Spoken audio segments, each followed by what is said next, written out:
heard your cries, Guggen Nation, but too much of a good thing is bad for your health. So we're only doing this once a week. Buckle up, baby. It's time for E.T.N.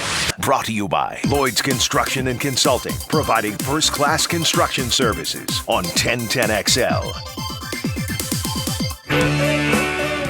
It's a battle. Oh, here we go.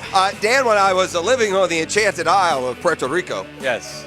there was the famous Hiram Bithorn Stadium, which is where the big events would be played, like if a major league team came down. So that's when I saw today's Judge. I believe it's still where events are played. Yeah, it's what it reminded me of. So Hiram Hello, is our Hiram. guest Guggen Judge. Hey, Hiram, good morning, gentlemen. have How you are ever you, heard sir? of Hiram Bithorn Stadium? I have not. Well, now you have. It's named after you. I You didn't even know. I don't like how you're looked that up. pandering to the I'm judge. just So I'll talking just to the make judge. I'll just make this announcement, Hiram. When my next son is born, I will name him Hiram. There will be no next son. This is My man's like 100, Hiram, 100. He's going to go Abraham on you if he's having a kid. appreciate Hiram for his efforts. He's Yes. taking home Awesome. a family 4-pack to go see the Jumbo Shrimp. They've got a homestand starting tonight, and Jeff Pross will be there. Feel free to get an autograph when you see Yes, him. correct. Yeah, sure. He's got a Why stack not? of 8x10 glossies. He's ready, Oh. and we're ready. So let's get go. it Round one. on. Round one, the umpires started their head-to-toe checks of pitchers yesterday, looking for sticky stuff, checking mitts, checking hats, checking pants. Obviously, everybody's on alert. So do you really think anything will come of this, or is this a lot of dog and pony action? Well, all I know is that I saw Jacob deGrom get tested twice yesterday. He was the same Jacob deGrom that's been dominating the league. Saw Ian Anderson of the Braves get checked twice. He had his best start of the year. I saw Yu Darvish get checked. He shut down the Dodgers. If you're a great athlete, a great player, it's just not going to affect you that much. Now, if you're a mediocre pitcher who would be twirling to a 6 instead of a 4 ERA, it'll hurt you worse. Well, that's maybe true, but a couple things. One, there's no question that once the word got out, the boys put the stuff away because the batting average went up across the board in Major League Baseball. So, fact was everybody was cheating, and the boys now can't do it anymore. So, guys are going to get hit. And obviously, if Major League Baseball says, "Hey, listen, it's going to start on Monday," the boys aren't going to be trying to fool them with the spider tack early on. They're going to be on their best behavior. Umpires will get sick of it. It'll get old, and in about 2 weeks, we'll start catching a couple of the boys with a couple of the glue stuff that they should have on their bodies. Winner, Jeff. Round two. Round two. In the last 24 hours, there's a lot of knee-jerk reactions following the Sixers-Hawks game. Yes. Mostly centering around Ben Simmons. Yes. Who obviously had a tough series against Atlanta, especially the last few games, highlighted by that passive play under the basket. Everybody had Simmons traded. Doc Rivers came out and said he thinks they could fix it. So do you think Ben Simmons long-term will still be a Sixer, or is there a chance he gets dealt in the offseason? Well, there's no chance he gets dealt in the offseason because his value is zero right now. His value is, there's nothing. It's so funny, too. You look at every NBA team is doing if you're a fan of any NBA team, you will see your team going, should the Bulls, for example, trade for Ben Simmons? Yeah, they should suggested the Knicks Levine for Simmons. I trade about for threw Ben up. Simmons? The answer is no. Nobody's going to trade for Ben Simmons. Ben Simmons is stuck with the Sixers for now. And listen, I don't know if he can recover from that, but we shall see. He already doesn't look like he's going to go play in the Olympics. Ben Simmons should go in a gym and shoot 10,000 jump shots a day. Well, look, the state that we're in, every platform either cut or traded Ben Simmons 10 minutes after the game was over. The Philly fans are ticked, and that's all fine. But it's not like Ben Simmons sucks. That's what's so unfair here. His game is not conducive to firing up threes and shooting really at all from the outside. But he's a 3-time All-Star, All-NBA team last year, at least third team. He's been on the first team All-Defensive team 2 or 3 times. He's the NBA Rookie of the Year. What the Sixers need to do ultimately is decide, okay, this guy's not a point guard. He's a small forward. Let's run him up and down the court, use his athleticism, his defensive stopper, and put pieces around him that will be successful. But he's got a max deal, and he's a number 1 pick. And despite everyone being ticked at him now, he's not going anywhere. He needs to be in the gym. Winner Dan. Round 3. It is, by the way, I said this earlier, Hick. I think I could go over to UNF with a basketball. I could bounce 10 free throws and hit 3 out of 10. I could shoot 10 offhanded and hit 3 out of 10. Shoot 10 blindfold and be 3 out of 10.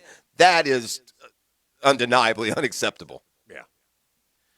Round 3. The problem with Ben Simmons, and again, sorry, Beef, is, you say he doesn't shoot threes. Well, in this day and age, you better shoot threes. Well, so that's a liability. But go ahead. There's also a lot of guys shooting threes at a, clip that they probably shouldn't be shooting threes. So Yeah. That's also fair. Round 3. Speaking of those Hawks, Jeff's Hawks, who advance into the Eastern Finals, they'll be in action tomorrow night in Milwaukee. Actually, it's pronounced Milwaukee, which is Algonquin Talk about for pandering. the good land. Thank you. Charles Barkley said Bucks in 4. Yeah. I know you obviously don't agree with that, Jeff. Dan, both of you, what say you? How's this East Final going to shake out when it gets started tomorrow night?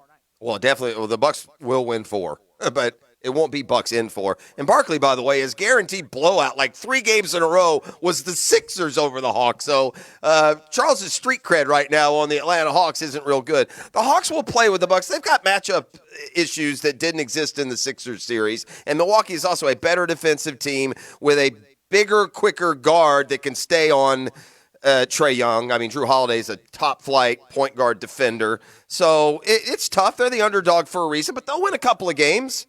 They'll 4-2.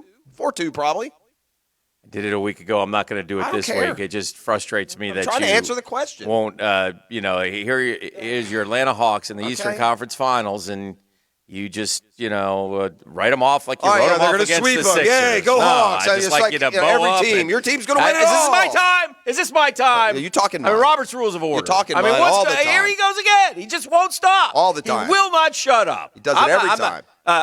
The Bucks will win the series, Hiram. I think we all know that, but this is Except me. ridiculous. Wow. That got contentious. Winner Jeff. Round 4. Round 4. Not really sure even how to ask a question about this, but if we have to discuss the Oh, boy. landmark Supreme Court decision yesterday, 9-0 against the NCAA as far as player compensation. I mean, obviously the landscape is ever changing, but this feels like a big, step forward in that direction. It's a huge step. And again, what strikes me is that, that the NCAA is so bad, so awful, so terrible in their handlings of the student athletes, so out of touch that the Supreme Court justices, liberal, conservative together, vote 9-0. You've got Justice Kavanaugh writing a scathing piece on what has occurred and the reasoning behind what they've decided. And the bottom line is the college sports world, the model will change. Now, going forward, there are a lot of questions, and those are fair, and we'll see. And can you make it an equal and level playing field? I don't know, but I do know one thing, and it's something that we've seen coming for a long, long time, and that is the model is going to change unbelievably. It'll be chaos to begin. Look, obviously, college sports has elevated itself to a multi-billion-dollar industry, and to not give particularly football and basketball players who are responsible for all that income a bigger piece of the pie is criminal, and it's been going on for years, and I agree with that 100%. But there will be chaos out of the gates here. There's going to be. I would equate it to this. If they all of a sudden on I-95 said there is no speed limit and everybody can go as fast as they want, yeah, you're going to get from point A to point B faster, and it's going to work for a lot of people, and you're also going to have a lot more car accidents and, mayhem along the way. And right out of the gates here, it's going to create such a disparity between this program and that one and within players on the own roster that they're going to have to learn how to manage all of that part of it as well. But as far as the players getting their piece, yeah, long overdue. Winner Dan. Yeah. Round 5. And lastly, round 5. This one comes with a clip. I brought a clip. Oh, wow. From Nutriments. a promo of episode 2 of season 4 of Dan, your favorite show, HBO's The Shop. Yes. Which featured a visit from one TB12 who dropped a morsel that have led a lot of people to jump to the internet with rampant speculation. One of the teams, they weren't interested at the very end. I was thinking, you're sticking with that mother. Anything?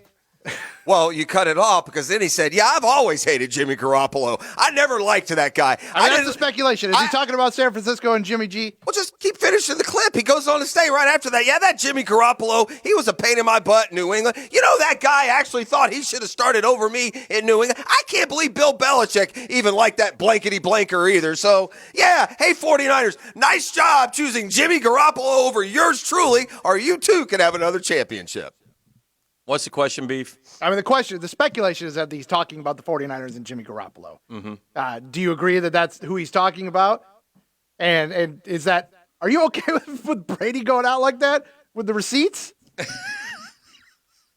It shows you how. That's a very different Tom Brady. I just think it's interesting in this respect. And Tom Brady's a different cat. You have to be a different cat to be the GOAT. And he is the GOAT, right? There's nobody better than Tom Brady. And so these guys, they find these things to motivate them. They find these things to motivate him. And the fact that he ended up in Tampa where it worked out and he won a Super Bowl and he's still throwing shade. Juggler's just catching strays. Did he throw shade at New England as well? And by the way, I saw the odds and a lot of people were thinking, well, maybe it's Trubisky. Maybe it's Tannehill because those were a couple of the teams. Maybe it was he clearly couldn't have been talking about Justin Herbert because Justin Herbert had a heck of a year. But in the end, obviously, it was Jimmy G. But to me, what I take from it is that Tom Brady, the best there ever was, is annoyed at another franchise and takes that as a slight and uses that as motivation. Crazy to me. Winner Dan. Yeah! That's what I'm talking about, Hiram. Woo! Woo! Let's fireball it up. Hiram, you won't be going to Hiram Bitham Stadium, but you will be going to 121 Financial Ballpark. Heck yeah. To enjoy the Jacksonville Jumbo Shrimp as they start a homestand today. Enjoy that, Hiram. Beef, you want some? Oh, God, yes. Heck yeah. I got to get ready for tonight, you want some? It's lottery night, Dan. Jeff. A toast to victory. Jeff. To Kane Cunningham. Come back. Fireball. Oh, man. Oh, mother of God, it burns. Mix it in. Cinnamony. Cinnamony. What?